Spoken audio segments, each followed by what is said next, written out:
Halo teman-teman food trainer di seluruh Indonesia, jumpa lagi dengan gua Rex Marindo di acara Foodies Q&A. Oke, kita masuk ke pertanyaan ketiga nih. Nah, ini juga sama sih pertanyaan. Sebenarnya mirip dengan customer complaint ya, cuman ini lebih ke bentuknya review. Jadi pertanyaannya, banyak sekali review buruk untuk bisnis saya di media sosial. Apa yang harus saya lakukan? By the way ya, review di media sosial atau review di website atau review di Google ataupun apa, ini punya peranan penting banget ya dalam bisnis kita. Kebayang nggak? Misalnya contoh, bulan lalu saya mau pergi ke Bali misalnya. Jadi saya mau cari hotel nih di Bali. Ya, saya bukalah satu site, kemudian saya lihat hotelnya. Apa yang saya lakukan untuk memutuskan hotel mana yang saya beli? Review. Jadi saya lihat hotel, oh ini bintang 4, bintang 5, oke misalnya. Kemudian saya lihat reviewnya. Wah, makanannya nggak enak, nggak bervariasi, nggak apa. Wah, bisa cancel tuh saya.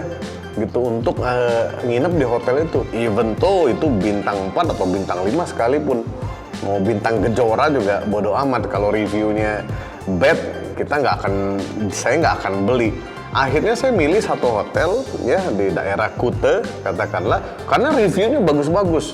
Wah, pelayannya ramah, kemudian makanannya bervariasi, kemudian pantai belakangnya bersih dan segala macam. Karena apa? Just because review. Ya, hotelnya lebih mahal atau lebih murah? Sama, in between basically. Nggak terlalu mahal, nggak terlalu murah juga. Jadi tergantung pricing untuk orang-orang yang mungkin ya dalam memutuskan pembelian tidak terlalu sensitif. Misalnya contoh, teman-teman memang sudah punya budget antara 2-3 juta untuk satu malam di Bali misalnya. Nah, ini nanti keputusan hotel mana di range harga ini akan tergantung sekali dengan review dari customer. That's why memang pertanyaannya bagus sekali.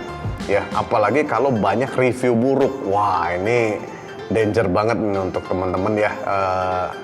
Tapi gimana caranya kalau memang sudah terjadi banyak review buruk? Ya, of course harus dibenahin ya. Jadi coba saya kasih 3 tips untuk teman-teman bagaimana menghadapi review buruk untuk bisnisnya ya. Yang pertama, sebetulnya review buruk ataupun komplain apapun dalam sosial media, balik lagi kita harus punya SOP penanganan yang betul. Ya, SOP penanganan yang betul terhadap review tersebut.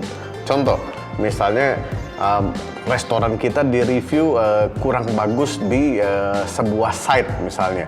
Nah, teman-teman harus punya tim, harus punya PIC yang memantau site-site tersebut. Kemudian kalau ada review buruk, harus dibalas di bawahnya.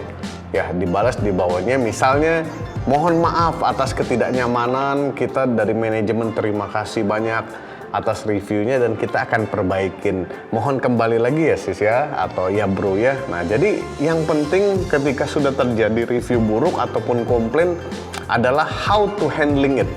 Ya, you cannot ignore, atau kita juga nggak bisa bilang, wah nggak mungkin nggak ada komplain di bisnis kita. Nggak bisa. Jadi yang penting adalah SOP penanganannya harus seperti apa. Ya, ini penting. Ditulis urut by urut SOP penanganan, dan tim yang menghandling soal komplain, review dan segala macam ini harus mengerti SOP-nya. Ya, mulai dari kalimatnya harus gimana, follow up-nya harus berapa lama, jawabnya harus gimana, apakah harus ditelepon, apakah harus dibalas hanya melalui site tersebut. Jadi ada SOP yang lengkap terhadap untuk menghandling hal ini ya. Yang kedua, of course kita harus mengconvert ya orang yang tadinya review negatif, kemudian mungkin dia akan membalas dengan hal yang positif. Caranya gimana? Harus diberikan apresiasi ataupun gift, misalnya hadiah. Thank you bro sudah review kita, mohon maaf ya atas kekurang nyamanan ketika datang ke tempat saya. Boleh nggak cek DM?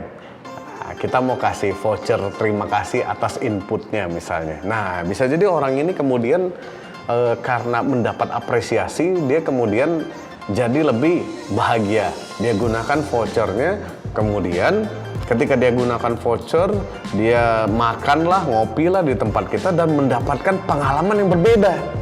Ternyata dia seneng, wah enak ya ternyata ya. Wah, nanti dia nulis ulang tuh harapannya.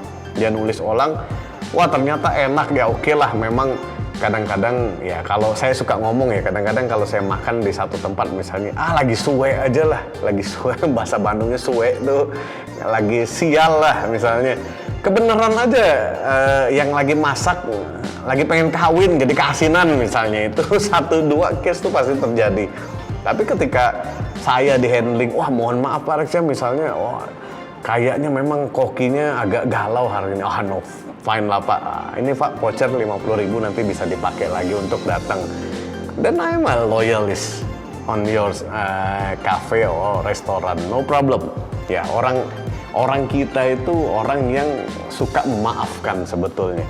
Jadi kalau udah marah dan dia tidak bisa memaafkan, dan ini pasti salah handling. Ya, entah itu karyawannya handlingnya nggak bener, ataupun misalnya nyebelin, ataupun apapun, pasti salah handling. Karena basicnya orang Indonesia itu pemaaf sebetulnya. Itu enaknya sebetulnya. Jadi kasih apresiasi ya, yang nomor 2 yang penting. Yang ketiga adalah of course setelah terjadi review buruk ataupun komplain, ya perbaikin internalnya dong. Ya, cari tahu ini kenapa ya, kok orang komplainnya produk sebetulnya, tapi ujungnya dia marah karena layanannya yang buruk. Misalnya dia komplain, dia ngomong, Mas ini dagingnya kok saya pesen medium rare, datangnya medium well misalnya. Nah tiba-tiba dikomplain, oh enggak Mas itu udah bener kok, kita masaknya udah bener kok. Nah ini orang yang tadinya komplainnya simple, bukan komplain juga, cuman ngasih tahu, ujungnya marah gara-gara respon yang salah. Ya, jadi kita lihat dulu apa nih yang jadi problem. Jangan-jangan kita memang tidak mentraining karyawan kita untuk handling komplain dengan betul. Jangan-jangan kita tidak punya SOP handling dengan betul. Jangan-jangan kita tidak mentraining attitude yang menangani komplain dengan betul. Nah, ini akan jadi internal problem yang ujungnya adalah merugikan bisnis kita juga. So, balik lagi ya, kalau pertanyaannya banyak review buruk atau banyak komplain, ada 3 hal yang penting teman-teman perhatikan. 1, SOP penanganan, 2, apresiasi, dan yang ketiga, perbaikan internal. Ya, semoga ngejawab pertanyaannya, dan semoga teman-teman nanti nggak pusing lagi kalau ada komplain, karena it's common in business. Oke, semoga menjawab pertanyaan dari teman-teman tadi soal review negatif ataupun komplain negatif. Nanti sampai jumpa lagi di pertanyaan-pertanyaan berikutnya.